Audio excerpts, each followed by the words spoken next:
Hello and नमस्ते viewers, welcome back to the physio healer. आज के हमारे टॉपिक में हम बात करेंगे मेनोपॉज के बारे में।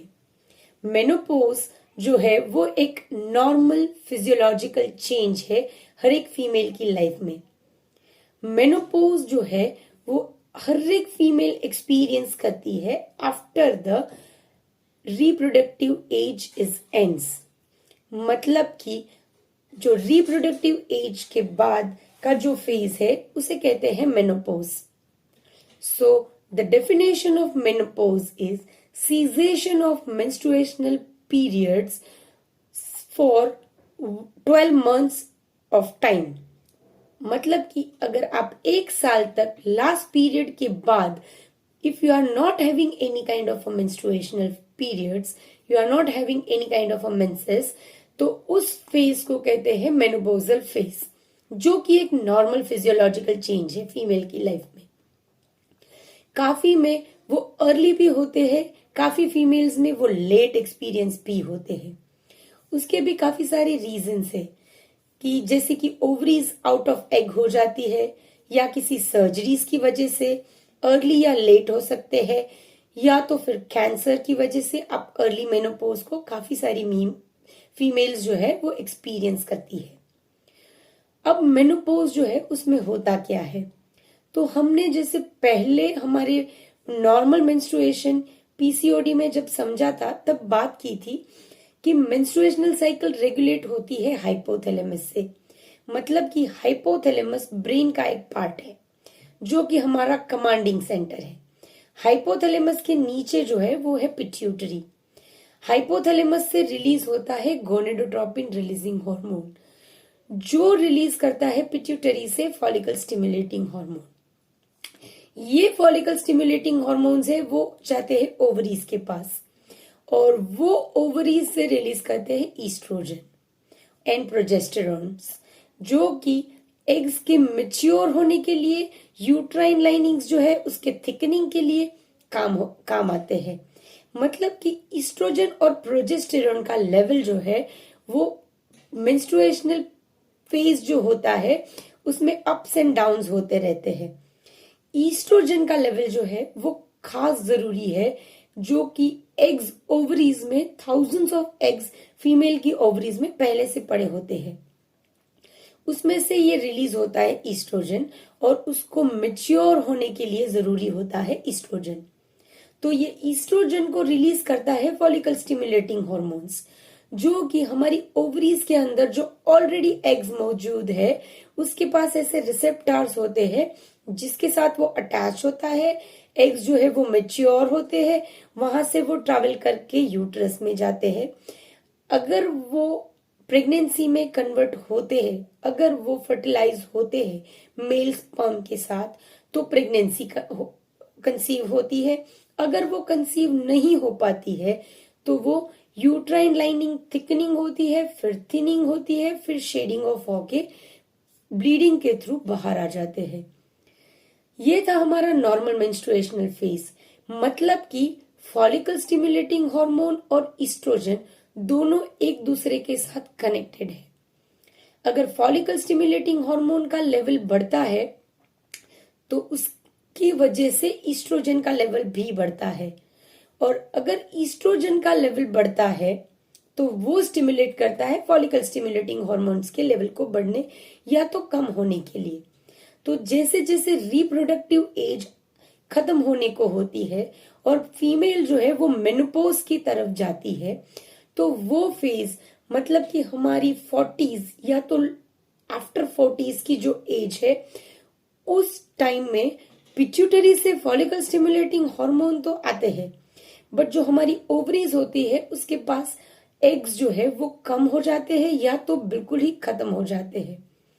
तो ये जो फॉलिकल स्टिमुलेटिंग हार्मोन है वो बाइंड नहीं कर पाते हैं ओवम के साथ, और जो ईस्ट्रोजन का लेवल जितना प्रोड्यूस होना चाहिए उतना नहीं होता है। तो उसकी वजह से ज्यादा एफएसएच जो है वो प्रोड्यूस होने लगता है, और हमारा बॉडी जो है वो उसके लिए रेजिस्टेंट होने लगता है। मतलब कि अगेन हमारे जो हॉर्मोन्स है उसमें इम्बैलेंस होना शुरू हो जाते हैं और ईस्ट्रोजन की मात्रा धीरे धीरे कम होने लगती है। और ये फेज मेनोपॉज के पहले का फेज है, जब 3 या 4 इयर्स, या तो किसी ना किसी फीमेल्स में 2 to 3 इयर्स भी होता है ये फेज। ये सारी प्रोसेस उस स्टेज में होती है। उसके बाद जो आता है वो मेनोपॉजल फेज आता है, कि जिसमें हमारी बॉडी अडाप्ट हो जाती है ये सारी चीजों के बाद।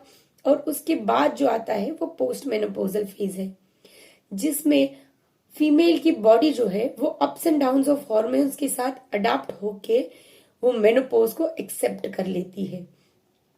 तो ये नॉर्मल फिजियोलॉजिकल चेंज है। तो मेनोपॉज जो है वो 3 फेज में डिवाइडेड है: perimenopausal phase, menopausal phase and post menopausal phase. अब जो ये पेरीमेनोपॉजल फेज है, ये जो हमने अभी बात की कि जिसमें फॉलिकल्स जो है वो कम हो जाते हैं, ओवम्स कम हो जाते हैं, ईस्ट्रोजेंस का लेवल जो है वो बढ़ने नहीं पाता है, स्टिमुलेट एफएसएच जो है वो स्टिमुलेट नहीं कर पाते हैं। तो एक की वजह से दूसरा और दूसरे की वजह से ईस्ट्रोजन, मतलब कि एफएसएच और ईस्ट्रोजन का लेवल अप्स एंड डाउन्स होने लगता है। और उसी की वजह से काफी सारी फीमेल्स में प्री मेनोपॉजल सिम्टम्स देखने को मिलते हैं।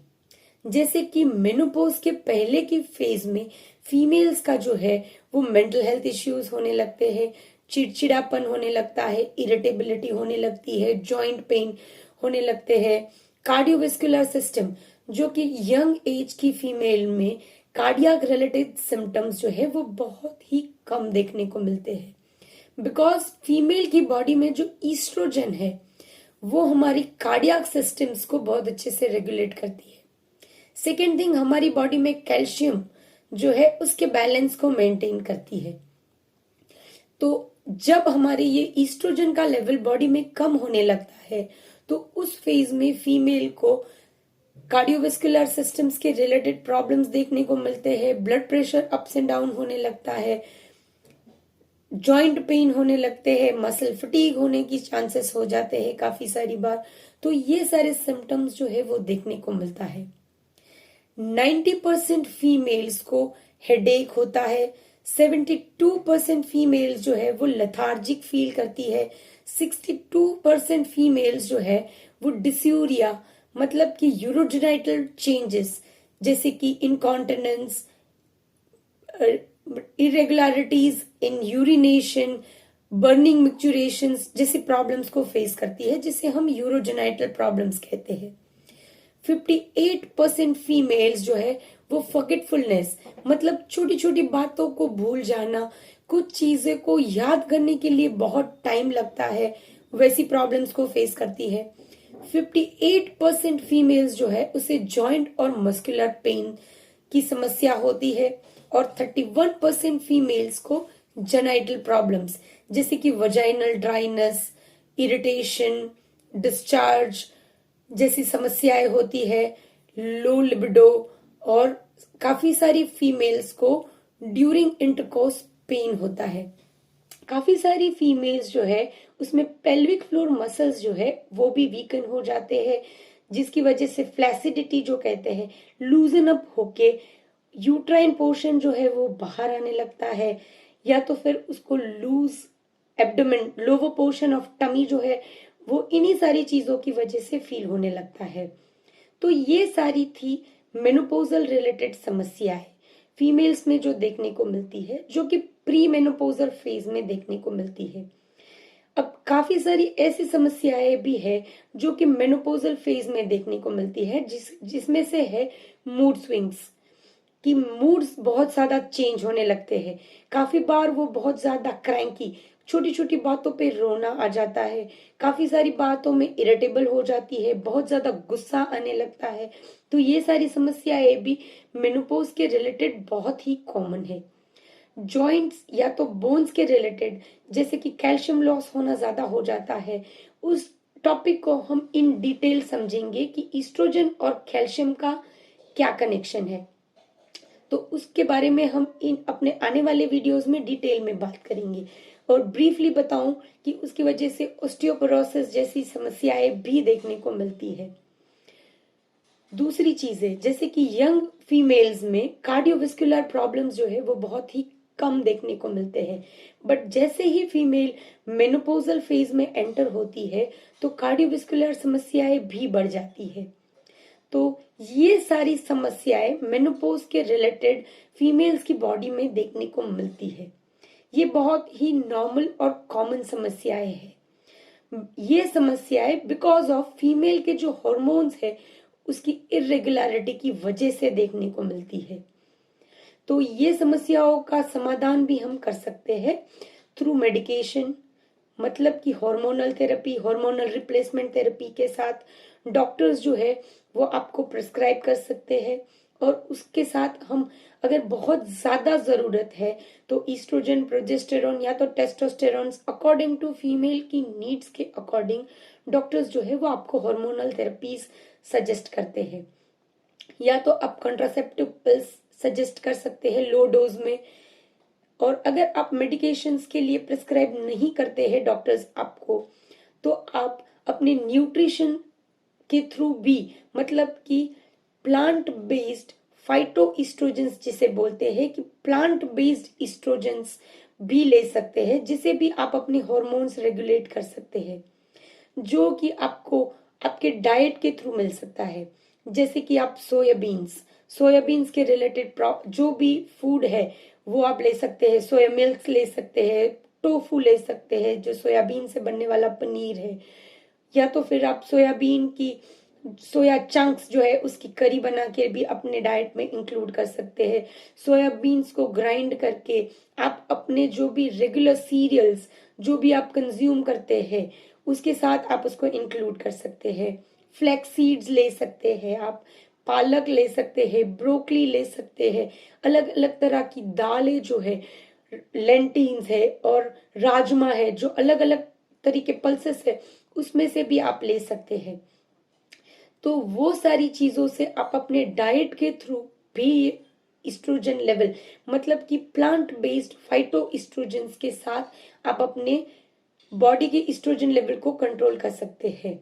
दूसरी जो चीज है कि वेट गेन होने लगता है बिकॉज ऑफ ये हार्मोनल इम्बैलेंस की वजह से। सो मेंटेन योर वेट। और एक चीज जो है कि जो कि स्मोकिंग, जो फीमेल स्मोकिंग करती है या तो लंबे अरसे से स्मोकर्स है, तो उनमें मेनोपॉजल सिम्टम्स जो है वो अर्ली एज में भी देखने को मिल सकते हैं। तो अवॉइड स्मोकिंग, कंट्रोल स्मोकिंग। तो या फिर आप बिल्कुल भी बंद कर दे, जिसकी वजह से आप जो भी मेनोपॉजल सिम्टम्स के थ्रू गो थ्रू कर रहे हैं उसे आप रिड्यूस कर सकते हैं। एक बहुत बड़ी समस्या काफी सारी फीमेल्स में देखने को मिलती है वो है हॉट फ्लैशेस। मतलब कि जब आप प्री मेनोपॉजल फेज या तो ड्यूरिंग मेनोपॉजल फेज में होते हैं तो सडनली आपका फेस, आपकी अपर चेस्ट के एरियाज या तो आपके ब्रेस्ट के एरिया में आप सडनली हॉट फील करने लगते हैं, स्वेटिंग होने लगती है और बहुत ही ज्यादा आप रेडनिंग हो जाती है आपकी फेस। तो उसे कहते हैं हॉट फ्लैशेस। वो भी आप काफी सारी बार काफी महिलाएं जो है वो एक्सपीरियंस करती है अपने मेनोपॉजल फेज में। तो उसे आप कैसे कंट्रोल कर सकते हैं कि जब भी आपको हॉट फ्लैशेस फील होए तो आप ठंडे पानी से या तो अपने मुंह पे स्प्लैश करें, या तो आप फैन के नीचे बैठ जाए, या तो आप ठंडे टॉवल को अपने फेस या तो अपने अपर चेस्ट के एरिया पे कवर करें। ये सारी चीजों से आप उसे कंट्रोल कर सकते हैं। नाइट स्वेट्स जो है वो भी बहुत सारा कॉमन इश्यू है फीमेल्स में during your pre menopausal and menopausal phase में। तो उसे भी आप कंट्रोल कर सकते हैं कि आप ठंडे एरिया में रहना प्रेफर करें, कॉटनी क्लोथ्स, ये सारी चीजों से उसे कंट्रोल करें और आइडेंटिफाई करें कि this symptoms is because of your menopause. तो उससे ज्यादा घबराने की जगह पर उसे कम आउट करने की कोशिश करें। मेनोपोजल सिम्टम्स जो है वो न्यूट्रिशनल थेरेपी, मतलब कि डाइट, जैसे मैंने अभी आपको सोर्सेस बताए उससे आप मैनेज कर सकते हैं, अपने वेट को मैनेज करके कर सकते हैं। फिजिकल एक्टिविटी जैसे कि pelvic floor exercises, Kegels exercise से आप अपने पेल्विक फ्लोर मसल्स जो लूजन अप या तो फ्लैसिडिटी आप फील करते हैं उससे स्ट्रेंथन कर सकते हैं। रेगुलर एक्सरसाइज जिससे आपका बॉडी का टोन मेंटेन हो सके, आपके joint pain related muscular problems जो है उसे आप कवर अप कर सकते हैं। And hormonal replacement therapy through your gynaecologist, ये सारी चीजें आप कर सकते हैं। और एक चीज जो है वो मेंटल हेल्थ के लिए आप मेडिटेशन, योगा कर सकते हैं। रिलैक्सेशन टेक्निक्स जो है उसे यूज कर सकते हैं। Physiological relaxation, general body relaxation techniques जो है उसे आप यूज कर सकते हैं, जिससे कि आपका माइंड एंड बॉडी दोनों ही रिलैक्स रहे और आप कम आउट कर सके अपने मेनोपॉजल सिम्टम्स से। सो ये थी आज की हमारी टॉपिक में हमारी ब्रीफ अबाउट मेनोपॉज। सो ये सारे सिम्टम्स जो है वो 20% फीमेल्स में माइल्ड लेवल में देखने को मिलते हैं, 60% फीमेल्स जो है उसमें माइल्ड टू मॉडरेट लेवल में देखने को मिलते हैं, और बाकी के जो 20% आउट ऑफ 100 जो है वो सीवियर सिम्टम्स देखने को मिल सकते हैं। तो ये सिम्टम्स से आप आइडेंटिफाई कर सकते हैं कि now you are entering into your menopausal phase. मतलब कि ये प्री मेनोपोजल फेज जो था, जो 2 to 3 इयर्स कोई फीमेल्स में, किसी में 4 to 5 इयर्स का जो रहता है, उस टाइम पे ये सारे सिम्टम्स जो है वो एग्रवेट करने लगते हैं।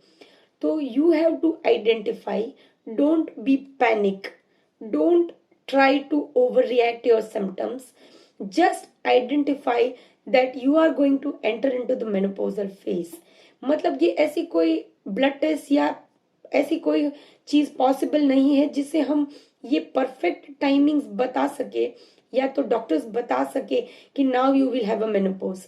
तो ये सारी सिम्टम्स और अपनी बॉडिकल फिजिकल चेंजेस के थ्रू ही आप आइडेंटिफाई कर सकते हैं और इससे कम आउट करने की कोशिश कर सकते हैं।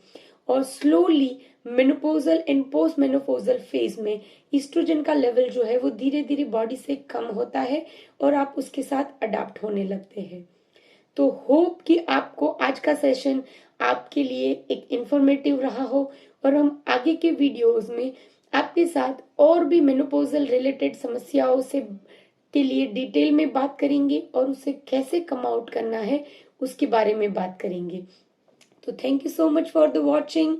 Please stay tune with us and do connected with us. अगर आपको इनमें से कोई भी समस्याएं हैं और आप हमारे साथ डिस्कस करना चाहते हैं तो प्लीज हमारे कमेंट सेक्शन में लिख के बताइए।